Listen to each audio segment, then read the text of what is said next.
جس میں اطہر کا جو حلیہ سیرت میں بیان کیا گیا ہے وہ توجہ سے سنیں۔ اللہ کے حبیب صلی اللہ تعالیٰ علیہ وسلم قد و قامت میں نہ بہت زیادہ لمبے تھے اور نہ پست قد تھے، درمیانی قد، لیکن وہ بھی اس کمال کا کہ اگر 1000 کے مجمع میں ہوں تو سب سے بلند میرے آقا نظر آتے تھے۔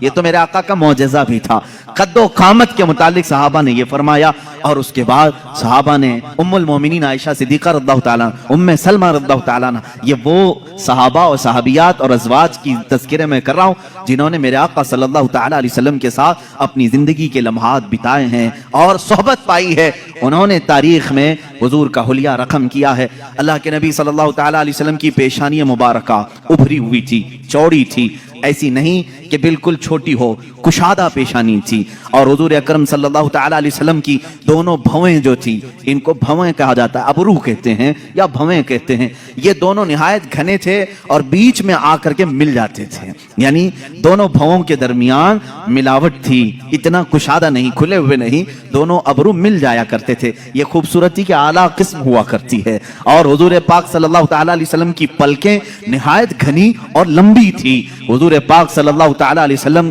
آنکھ بند کرتے تو نظر آتا، آنکھ کھولتے تو نظر آتا، بلکہ بعض صحابہ کہتے ہیں ایسا لگتا دن ہو رہا ہے رات ہو رہی ہے، دن ہو رہا ہے رات ہو رہی ہے۔ آنکھوں میں یہ جو پلکیں تھی کافی گھنی تھی، اور حضور اکرم صلی اللہ تعالیٰ علیہ وسلم کی بینی مبارکہ یعنی ناک شریف، حضور اکرم صلی اللہ علیہ وسلم کی نہایت ہی کھڑی ناک تھی، سیدھی بالکل، ایسی نہیں کہ چوڑے ہوں یا نتھنے نظر آتے ہوں، لیکن کھڑی ناک تھی، ایسے لگتا تھا کہ جیسے بالکل کسی نے چاندی سے تراش کر کے رکھا ہو۔ یہ بھی صحابہ نے کہا ہے حضور کا جسم ناز ایسا لگتا تھا جیسے کسی نے چاندی میں ڈھال کر کے اتارا ہے، اور یہ بینی مبارکہ تھی۔ اور حضور اکرم صلی اللہ تعالیٰ علیہ وسلم کے رخسار مبارک، حضرت عائشہ صدیقہ فرماتی ہیں، نہ بہت زیادہ ابھرے ہوئے تھے، نہ بہت زیادہ چپکے ہوئے تھے، ہموار تھے، لیکن جب حضور مسکراتے تھے تو اس میں انار کی سرخی آتی تھی، اور جب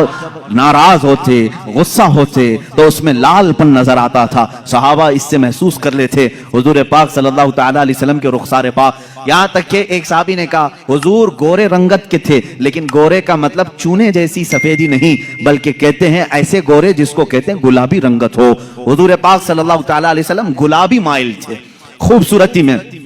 پیشانی ابھری ہوئی چوڑی، رخسار ہموار، بینی ناک مبارکہ نہایت ہی سیدھی اور کھڑی ہوئی، اور لبہائے ناز اللہ اللہ۔ صحابہ کہتے ہیں حضور پاک صلی اللہ تعالیٰ علیہ وسلم کے ہونٹ نہایت ہی سرخ تھے، ایسا لگتا تھا جیسے کسی نے کلی کیا ہوا ہو، اس کو ایسے تراشا گیا ہو۔ جب میرے آقا صلی اللہ تعالیٰ علیہ وسلم مسکراتے تھے تو لوگوں صحابہ نے بیان کیا اس میں ایک دھار بھی نظر نہیں آتی تھی، جیسے بچوں کے ہونٹ لب نرم و نازک ہوتے ہیں، یہ ہمارے بچوں کے جوان ہوتے ہوتے ہونٹ سخت ہو سکتے ہیں، بڑھاپے میں ہونٹ لٹک سکتے ہیں، لیکن صحابہ جس عمر کی یہ حالت بیان کر رہے ہیں یہ حضور کے 53 سالہ عمر کی بات ہے۔ 53 سالہ عمر کے وقت حضور کے لبہائے ناز نہایت ہی نرم اور بہت ہی دلگداز تھے۔ حضور جب مسکراتے تھے تو یہ ہونٹ پھیل جاتے تھے اور اس میں سرخی نظر آتی تھی، اور رسول کریم صلی اللہ تعالیٰ علیہ وسلم کی ذقن مبارک یعنی ٹھوڈی شریف یہ بالکل ہی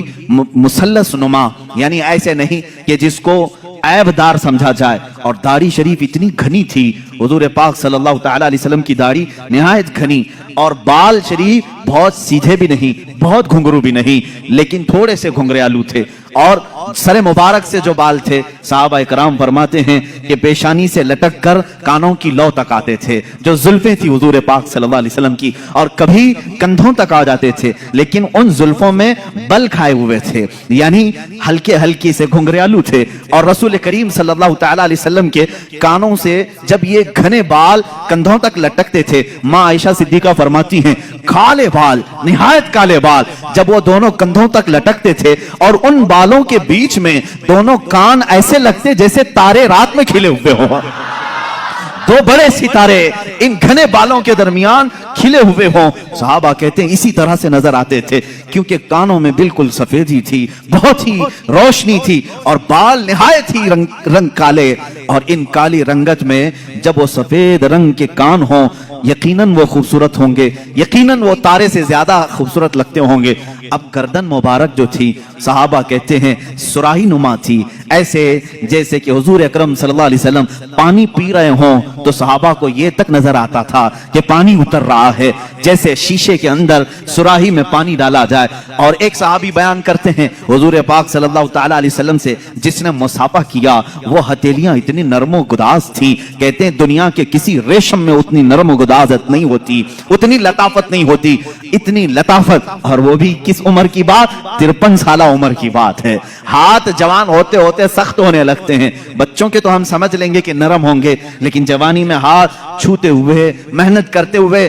सख्त हो सकते हैं। सहाबा ने जो हुलिया बयान किया है ये रसूल करीम सल्लल्लाहु अलैहि वसल्लम के 53 साल के बाद का हुलिया है, और इतने नरम कि जो एक मर्तबा मुसाफा करे उसको ऐसा लगता कि मैंने अपने हाथ किसी दीबाजे में, किसी रेशम की कान में रख दिया है। और जिन सहाबा ने हुजूर सल्लल्लाहु ताला अलैहि वसल्लम के बाजुए मुबारका पकड़े हैं वो कहते हैं ऐसा लगता था जैसे किसी नरम रुई को हमने पकड़ा है, लेकिन उसकी ताकत का अंदाजा किसको है, उसकी ताकत का अंदाजा किसको है। अजीजा ने गिरामी रसूल करीम सल्लल्लाहु ताला अलैहि वसल्लम के बाजुए मुबारका भी सहाबा ने लिखे। इतना कुर्बान जाओ सहाबा के इश्क पर कि किसी और का हुलिया ऐसा लिखा ही नहीं होगा पूरी दुनिया में कि सहाबा ने जिस तरह से बयान किया है। हत्ता के पूरी 63 साल उम्र पाक आई मेरे आका की, सहाबा कहते हैं हुजूर सल्लल्लाहु अलैहि वसल्लम के पूरे बाल काले ही रहे, दाढ़ी मुबारका काली रही। इन पूरे दाढ़ी और सर के बालों में सहाबा कहते हैं 14 बाल सफेद आए थे। कितने? 14 बाल सफेद आए थे। अल्लाह अल्लाह, सहाबा का ये इश्क था, वो हुजूर पाक के सफेद बाल तक गिन करके रखते थे। वो सहाबा जानिसार थे, हर अज़ू को, हर अदा को उन्होंने तहरीर में लाया है। अल्लाह के नबी सल्लल्लाहु ताला अलैहि वसल्लम की इस सूरत मुबारका में जो बातें मैंने अर्ज की, गर्दन सुराही नुमा, माँ आयशा सिद्दीका फरमाती हैं शिकम पाक कैसा था, कहती हैं सीना जिस तरह से था उतना ही पेट मुबारक भी था। शिकम ना सीने से बाहर आया हुआ था, और सीना कैसा था, वो कहते हैं निहायत ही मजबूत, बिल्कुल सीधा और काफी कुशादा सीना था। रसूल करीम सल्लल्लाहु ताला अलैहि वसल्लम का सीना काफी कुशादा, और पेट मुबारक का सीने से बाहर आया हुआ नहीं था, बिल्कुल सीने के बराबर था। और माँ आयशा सिद्दीका रज़ियल्लाहु ताला अन्हा ने अब कदमाए नास को भी बताया है। अल्लाह अल्लाह, रसूल करीम सल्लल्लाहु ताला अलैहि वसल्लम के पैर मुबारक इस कदर हसीनो जमील थे, कहते हैं कि उनके पैरों के अंदर एक अजीब तासीर ये थी कि वो पत्थर पर रखते थे तो निशान आ जाता था। थे इतने नरम और नाजुक कि अगर हम हाथ में ले लें तो रूई का सा एहसास हो, लेकिन जब वो सख्त पत्थर पर मेरे आका कदम रखते तो पत्थर नरम होता और नक्शे रसूल पाक, कदमे रसूल पाक को अपने सीने में ले लेता।